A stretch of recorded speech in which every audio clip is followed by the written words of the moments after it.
সমীক্ষক অভিজ্ঞ মহোদয়ক অভিবাদন স্থলীলৈ আহিব বাবে শ্ৰদ্ধাপূৰ্বক আমন্ত্ৰণ জনাইছোঁ।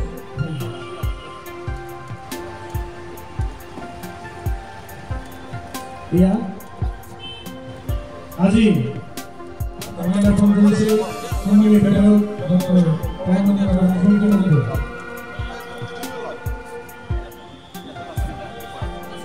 ইয়াৰ পাছতেই সন্মানীয় মুখ্য অতিথি মহোদয় অসমাৰক্ষীৰ দ্বাৰা অভিবাদন গ্ৰহণ কৰিব।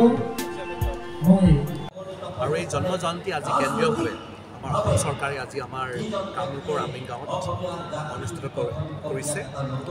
আৰু ইয়াত মাননীয় মুখ্যমন্ত্ৰী মহোদয়ে উপস্থিত থকাৰ কথা আছিলে, তেওঁ কিন্তু বিশেষ কাৰণত দিল্লীত বিশেষ বৈঠকৰ কাৰণে হঠাৎ যাব লগাত পৰিলে। তেখেতে মাননীয় কেবিনেট মন্ত্ৰী ডাঙৰক তেখেতে ইয়ালৈ পঠাইছে।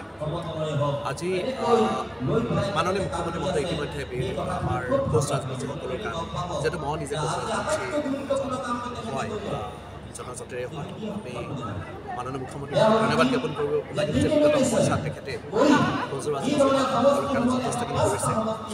আমাৰ কোচ ৰাজবংশী উন্নয়ন পৰিষদক ইতিমধ্যে 50 কোটি টকা দিছে। আমাৰ অট'নমাছ কাউন্সিল গঠন কৰা হৈছে, য'ত 21 কোটি টকা দিছে। চ' পূৰ্বতকৈ যথেষ্টখিনি টকা ইতিমধ্যে দিছে। আমাৰ প্ৰত্যেকখন জিলাত ইতিমধ্যে 8খন জিলাত 8টা চিলাৰায় ভৱন নিৰ্মাণৰ কাৰণে তেওঁ টকা দিছে। আৰু 12টা নতুন জিলাত আকৌ চিলাৰ ভৱন নিৰ্মাণৰ কাৰণে তেওঁ টকা দিব। আমি বৃহত্তৰ জাতি, আমি 55 লাখৰ অধিক কোচ ৰাজবংশী আমাৰ আছে। আৰু সেইকাৰণে বৃহত্তৰ জাতি হিচাপে আমি আমাৰ নিজৰ যি কোচ ৰাজবংশীসকলে এটাই ধৰ্ম যে আমি বৃহত্তৰ অসমীয়া জাতিটোক কিদৰে আমি একত্ৰে ৰাখিব পাৰি, আমি বিশ্বাস কৰোঁ।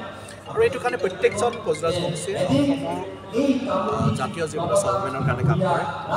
এইটো কাৰণে মই আজি এই পবিত্ৰ দিনটোত আমাৰ বীৰ লাচিত বীৰ চিলাৰায়ক আমি শ্ৰদ্ধাৰে সোঁৱৰিছোঁ।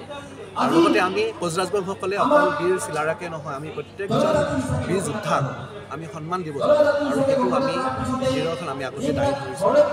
আজি বীৰ চিলাৰায় দিৱসত এটাই আমাৰ উদ্দেশ্য লক্ষ্য যে বৃহত্তৰ অসমখনক কিদৰে আমি আমাৰ কোচ ৰাজবংশীসকলে আমি সকলোৱে যাতে অৱদান দিব পাৰোঁ তাৰে যিহেতু লাখ কোচ ৰাজবংশী আছোঁ।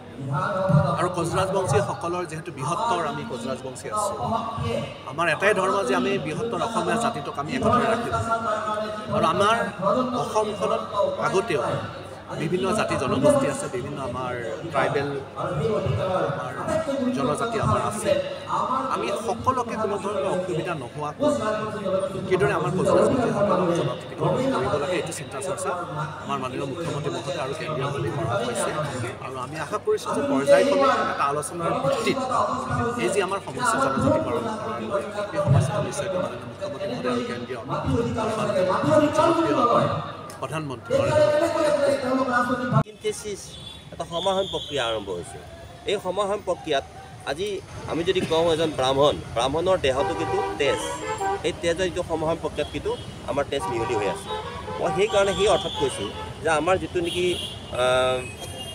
স্বাস্থ্য বা আমাৰ যিটো নেকি অৱয়ৱ, সেই অৱয়ৱটো যদি খুব ভালকৈ আমি চাওঁ, যিটো অৱয়ৱত আমাৰ কেতিয়াও নাকেই হওক বা কাণেই হওক বা দেহাই হওক বা মানে দৈহিক গঠন প্ৰক্ৰিয়া কিন্তু নৃতাত্ত্বিক প্ৰক্ৰিয়াটো কিন্তু মিক্স প্ৰক্ৰিয়া। আমাৰ কিছু মানুহৰ মানে ব্ৰাহ্মণৰে হওক বা অন্যান্য কিছুমান মানুহৰ মানে চকুমুখত জনজাতীয় সংস্কৰণ আমি দেখিবলৈ পাওঁ। গতিকে মই ভাবোঁ যে এই গোটেই বস্তুটো এটা সুন্দৰভাৱে আমি নৃতাত্ত্বিক দৃষ্টিকোণেৰে যদি আমি চাওঁ, তেতিয়াহ'লে কিন্তু গোটেই অসমখনকেই আমি প্ৰথম আমাৰ যিখিনি অৰিজিন থলুৱা আমাৰ জনজাতি, সেই খিলঞ্জীয়া জনজাতিসকলক যি ৰক্ষণাবেক্ষণ দিব লাগে, যি ধৰণে তেওঁলোকক মৰ্যাদা দিব লাগে, দিয়াৰ পিছত ছয় জনগোষ্ঠীকো সেই ধৰণে সেই পক্ষতে ৰাখি মই ভাবোঁ যে গোটেই অসমখনকেই জনজাতি কৰাটো উচিত বুলি মই নিজৰ অনুভৱ, এইটো পাৰ্টিৰ কথা নহয় দেই, এইটো মোৰ নিজৰ অনুভৱ।